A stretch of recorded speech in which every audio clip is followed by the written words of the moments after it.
ಒಳ್ಳೆ ಸಿನಿಮಾ ನೋಡಿದಾಗ ಆ ಸಿನಿಮಾ ಕೊಟ್ಟಿದ್ದ ಎಕ್ಸ್ಪೀರಿಯೆನ್ಸಿಂದ ಅದರದ್ದೇ ಯೋಚನೆಯಲ್ಲಿ ಇರಬೇಕು ಅನ್ನೋ ಒಂದು ಕಾರಣಕ್ಕೆ ಮಾತೇ ಬರಲ್ಲ.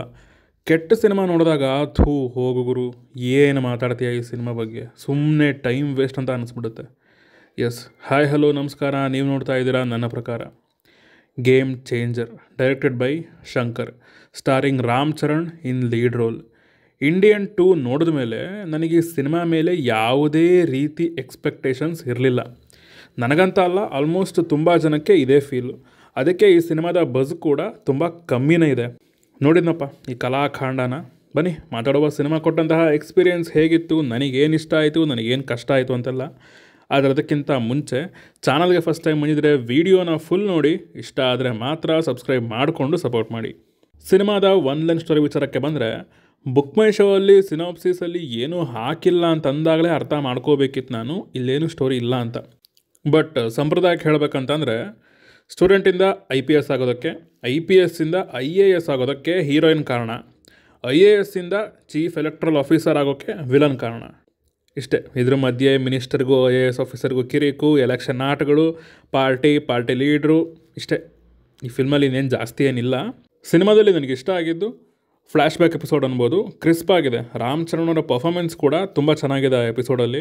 ಅದೊಂದು ಸ್ವಲ್ಪ ನೋಡುವಾಗ ಒಳ್ಳೆ ಎಕ್ಸ್ಪೀರಿಯೆನ್ಸ್ನ ಕೊಡ್ತು. ಈವನ್ ಅದು ಕೂಡ ಪ್ರೆಡಿಕ್ಟಬಲ್ ಆಗೇ ಇತ್ತು ಅಂದ್ಕೊಳ್ಳಿ.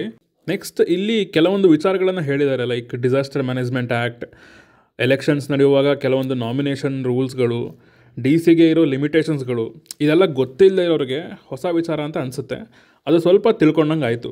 ಬಟ್ ಇಡೀ ಸಿನಿಮಾದಲ್ಲಿ ಇವರು ತಗೊಂಡಿರೋ ಸಿನಿಮ್ಯಾಟಿಕ್ ಲಿಬರ್ಟಿಯಿಂದ ಅದನ್ನು ನೋಡಿ ಇದು ನಿಜವೋ ಸುಳ್ಳೋ ಅನ್ನೋ ಒಂದು ಪ್ರಶ್ನೆ ನನ್ನಲ್ಲಿ ಬಂತು. ಇನ್ನು ಸಿನಿಮಾದಲ್ಲಿ ನನಗೆ ಕಷ್ಟ ಆಗಿದ್ದ ವಿಚಾರಕ್ಕೆ ಬಂದರೆ, ರೈಟಿಂಗ್ ಆ್ಯಂಡ್ ಎಕ್ಸಿಕ್ಯೂಷನ್ ಕಂಪ್ಲೀಟಾಗಿ ಫೇಲ್ ಆಗಿದೆ. ಬರವಣಿಗೆ ಅನ್ನೋದು ಕಾಣಿಸ್ಲೇ ಇಲ್ಲ. ಸೀನ್ ಕನ್ಸ್ಟ್ರಕ್ಟ್ ಮಾಡಿರೋದು ಪಕ್ಕಾ ಶೂಟಿಂಗ್ ಸ್ಪಾಟ್ಗೆ ಹೋದಾಗಲೇ. ಪ್ರೀ ಪ್ರೊಡಕ್ಷನಲ್ಲಿ ಏನೇನು ಕೆಲಸ ಆಗಿದೆ ಅಂತಂದರೆ, ಎಲ್ಲೆಲ್ಲಿ ಎಷ್ಟು ಖರ್ಚು ಮಾಡಬೇಕು, ಎಷ್ಟು ಹೆಲಿಕಾಪ್ಟರ್ ಬೇಕು, ಎಷ್ಟು ಸೆಟ್ ಹಾಕಬೇಕು, ಎಷ್ಟು ಜನರನ್ನು ಕರೆಸಬೇಕು ಅಂತ ಪ್ರಾಪರಾಗಿ ಪ್ಲ್ಯಾನ್ ಮಾಡಿದ್ದಾರೆ. ಆ್ಯಂಡ್ ಅದನ್ನು ಅಷ್ಟೇ ಚೆನ್ನಾಗಿ ಎಕ್ಸಿಕ್ಯೂಟ್ ಮಾಡಿದ್ದಾರೆ. ಲೈಕ್ ನಿಜವಾಗ್ಲೂ ತುಂಬ ಬೇಜಾರಾಯಿತು ಸಿನಿಮಾ ನೋಡಿ. ಎಷ್ಟು ದುಡ್ಡು ಸುರಿದಿರೋದು. ಇಡೀ ಸಿನಿಮಾನ ಗ್ರ್ಯಾಂಡಾಗಿ ತೋರಿಸೋದಕ್ಕೆ ಹೋಗಿ ಕ್ರಿಂಜಾಗಿ ಹೋಗಿದೆ ಅಲ್ಲಿ. ಆ ಹಾಡುಗಳಿಗಂತೂ 75 to 85 ಕೋಟಿ ಖರ್ಚು ಮಾಡಿ ತೆಗ್ದಿದ್ದಾರಂತೆ ಗುರು. ಅದರಲ್ಲಿ ಒಂದು ಎಗರಿಸವ್ರೆ. ಶಿವನೇ ಪಾಪ ಗುರು. ಹೊಸ ಫಿಲಮ್ ಮೇಕರ್ಸ್ಗೆ ಈ ಬಜೆಟ್ ಸಿಕ್ಕಿದ್ರೆ ಒಂದು 20 ಲೋ ಟು ಮೀಡಿಯಮ್ ಬಜೆಟ್ ಸಿನಿಮಾಗಳು, ಒಳ್ಳೆ ಸಿನಿಮಾಗಳು ಹೊರಗೆ ಬಂದಿರೋದು. ದುಡ್ಡು ಸಿಕ್ಕಿದೆ ಅಂತ ನೀರು ಥರ ಸುರಿದವ್ರೆ. ಐ ಥಿಂಕ್ ರೈಟಿಂಗ್ ಮೇಲೆ, ಎಸ್ಪೆಷಲಿ ಕ್ಯಾರೆಕ್ಟರ್ ರೈಟಿಂಗ್ ಮೇಲೆ ಇವ್ರು ಕೆಲಸ ಮಾಡೇ ಇಲ್ಲ ಅಂತ ಅನಿಸುತ್ತೆ. ಯಾಕೆಂದರೆ ಆ ಕ್ಯಾರೆಕ್ಟರ್ಗಳಿಗೆ ಪ್ರಾಪರ್ ಮೋಟಿವೇಶನ್ ಅನ್ನೋದು ಕಾಣಿಸಲ್ಲ, ಒಂದು ಗೋಲ್ ಅನ್ನೋದು ಸರಿಯಾಗಿರಲ್ಲ ಈ ಸಿನಿಮಾದಲ್ಲಿ. ಫಸ್ಟ್ ಹಾಫಲ್ಲಿ ಕೋಪ ಅಂತಂದರೆ ಬರೀ ಹೊಡೆಯೋದು. ಹೀರೋ ಕೋಪ ಬಂದರೆ ಸುಮ್ಮನೆ ನಾಯಿ ಹೊಡೆದಂಗೆ ಹೊಡೆಯೋದು.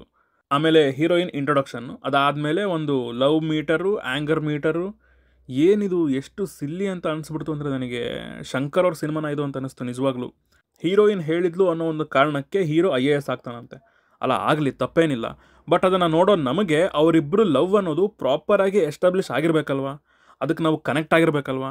ಸುಮ್ಮನೆ ಆ ಮೀಟರ್ ಆಟ ತೊಗೊಂಬಂದು ಎಮೋಷ್ನಲ್ ಕನೆಕ್ಷನ್ ಮಾಡ್ಕೊಳ್ಳಿ ಅಂತಂದರೆ ಹೆಂಗೆ ಸ್ವಾಮಿ? ನಿಜವಾಗ್ಲೂ ನೀಟಾಗಿ ಸ್ಕ್ರೀನ್ ಪ್ಲೇ ಬರ್ಕೊಂಡಿದ್ದಿದ್ರೆ, ನರೇಷನ್ ಪ್ರಾಪರಾಗಿ ಇಟ್ಟಿದ್ದಿದ್ರೆ ಅಟ್ಲೀಸ್ಟ್ ಈ ಸಿನಿಮಾ ಸ್ವಲ್ಪ ಡೀಸೆಂಟ್ ಆಗಾದರೂ ಇರೋದು. ಆ ಮಿನಿಸ್ಟರ್ ವರ್ಸಸ್ IAS ಆಫೀಸರ್ ಅನ್ನೋದಿದೆಯಲ್ಲ, ಆ ಲೈನೇ ತುಂಬ ಸ್ಟ್ರಾಂಗ್ ಆಗಿತ್ತು. ಅದರ ಕಡೆ ಫೋಕಸ್ ಮಾಡಿದ್ದಿದ್ರೆ, ಇನ್ನೂ ಆರ್ಗ್ಯಾನಿಕ್ಕಾಗಿ ತೊಗೊಂಡು ಬಂದಿದ್ರೆ ಸಿನಿಮಾ ಅಟ್ಲೀಸ್ಟ್ ಡೀಸೆಂಟ್ ಆಗಾದರೂ ಇರ್ತಿತ್ತು. ಆದರೆ ಇಲ್ಲಿ ಹೆಂಗೆ ಅಂತಂದರೆ, ಬೇಕಾದಾಗ ರೋಲ್ ಚೇಂಜ್ ಆಗುತ್ತೆ ಹೀರೋದು. ಇದ್ದಕ್ಕಿದ್ದಂಗೆ IAS ಆಫೀಸರಿಂದ ಅದೇನದು ಚೀಫ್ ಎಲೆಕ್ಟ್ರಲ್ ಆಫೀಸರು, ಆಮೇಲೆ ಪಾರ್ಟಿ ಲೀಡರು, ಇನ್ನೇನು ಪ್ರೆಸಿಡೆಂಟು PM ಒಂದು ಬಾಕಿ ಇತ್ತು, ಅದನ್ನ ಮಾಡಿಸ್ಬಿಡ್ರಲ್ಲ, ಆಗೋಗೋದಲ್ಲಿಗೆ ಸಿನಿಮಾ. ಇನ್ನು ಈ ಸಿನಿಮಾದ ಕ್ಯಾಮ್ರಾ ಡಿಪಾರ್ಟ್ಮೆಂಟ್ಗೆ ಅಡ್ಡ ಬಿದ್ದೆ. ಮಾತು ಎತ್ತಿದ್ರೆ ಮೊಕೋಬಾಟು ಗುರು. ಹೀರೋ ಬಂದಾಗೆಲ್ಲ ಆಲ್ಮೋಸ್ಟ್ ಎಂಟ್ರಿ ಸೀನ್ ಥರನೇ ತೆಗೆದವ್ರೆ. ಅದನ್ನು ಎಂಡ್ ಮಾಡುವಾಗ ಮೊಕೋಬಾಟ್ ಹಾಕಿ ರುಬ್ಬವ್ರೆ. ಎಷ್ಟು ಇರಿಟೇಟ್ ಮಾಡ್ತು ಅಂದರೆ ನನಗೆ ಆ ಮೊಕೋಬಾಟ್ ಶಾಟ್ಗಳು. ನಿಜವಾಗ್ಲೂ ಕಣ್ಣು ನೋವು ಬಂದವು. ಇತ್ತೀಚೆಗೆ ನಮ್ಮಲ್ಲೊಂದು ಕಲಾಖಂಡ ಬಂದಿತ್ತಲ್ಲ, ಅದರಲ್ಲೂ ಹಿಂಗೆ ಮೊಕೋಬಾಟ್ನ ಮನಸ್ಸಿಗೆ ಬಂದಂಗೆ ಯೂಸ್ ಮಾಡಿ ತಲೆ ಗಿಮ್ ಅನಿಸಿದ್ರು. ಇದರಲ್ಲಿ ಅದನ್ನು ಮೀರಿಸಿದ್ದಾರೆ. ಇನ್ನು ಪರ್ಫಾರ್ಮೆನ್ಸಸ್ ವಿಚಾರಕ್ಕೆ ಬಂದರೆ, ಎಷ್ಟೋ ಆರ್ಟಿಸ್ಟ್ಗಳನ್ನು ಹಾಕ್ಕೊಂಡಿದ್ದಾರೆ. ಅವ್ರುಗಳಿಗೆ ಒಂದೇ ಸೀನ್, ಒಂದೇ ಡೈಲಾಗ್. ಇದರಿಂದ ಅವರ ಕ್ರೆಡಿಬಿಲಿಟಿ ಕೂಡ ಹಾಳಾಗೋಗುತ್ತೆ. ರಾಮ್ ಚರಣ್ ಅವರ ರಾಮ್ ನಂದನ್ ಅನ್ನೋ ಒಂದು ಕ್ಯಾರೆಕ್ಟರ್ ಕೂಡ ಏನು ಆ ಲೆವೆಲ್ಗೆ ಪರ್ಫಾರ್ಮೆನ್ಸ್ ಇರಲಿಲ್ಲ ಅಲ್ಲಿ. ಫಸ್ಟ್ ಹಾಫಲ್ಲಿ ಇನ್ನೂ ಕ್ರಿಂಜ್ ಫೀಲ್ ಕೊಡ್ತು ಅಂದರೆ ತಪ್ಪಿಲ್ಲ. ಇನ್ನು S.J. ಸೂರ್ಯ ಅವ್ರ ಬಗ್ಗೆ ಹೇಳಲೇಬೇಕು. ಪ್ರತಿ ಸಿನಿಮಾದಲ್ಲೂ ಅರ್ಚಾಡ್ಕೊಂಡು ಕಿರ್ಚಾಡ್ಕೊಂಡು ಇದೇ ಥರದ ರೋಲ್ ಕೊಡ್ತೀರಪ್ಪ. ಅತಿಯಾಯಿತು ತೀರಾ. ಎಲ್ಲ ಫಿಲ್ಮಲ್ಲೂ ಇದೇ ಥರ ಅರಚ್ಕೊಂಡು ಕಿರುಚ್ಕೊಂಡು ಕುತ್ಕೊಂಡ್ರೆ ತಲೆನೋವು ಬಂದೋಗುತ್ತೆ ನಮಗೂ ನೋಡೋರಿಗೆ. ಹಾಂ, ಕೊನೆಯದಾಗಿ ನಾನು ಹೇಳೋದಿಷ್ಟೇ, ಶಂಕರರ ಟೀಮಲ್ಲಿ ಈ ಹಿಂದೆ ಒಳ್ಳೆಯ ಬರಹಗಾರರಿದ್ದರು, ಅದರಿಂದ ಒಳ್ಳೆ ಸ್ಕ್ರಿಪ್ಟ್ಗಳು ತಯಾರಾಗೋದು.